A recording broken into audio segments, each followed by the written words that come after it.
Breaking news, তাসকিনের বিরুদ্ধে থানায় মারধরের অভিযোগ বাল্যবন্ধুর। বিস্তারিত দেখুন পুরো ভিডিওতে। দর্শক, বাংলাদেশ জাতীয় ক্রিকেট দলের তারকা পেসার তাসকিন আহমেদের বিরুদ্ধে বাল্যবন্ধুকে মারধরের অভিযোগ উঠেছে।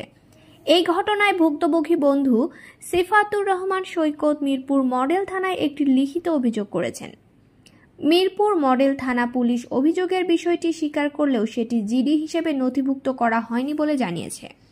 তারা বলেছে, এ বিষয়ে প্রাথমিক তদন্ত চলছে, সত্যতা মিললে পরবর্তী আইনানুগ পদক্ষেপ গ্রহণ করা হবে।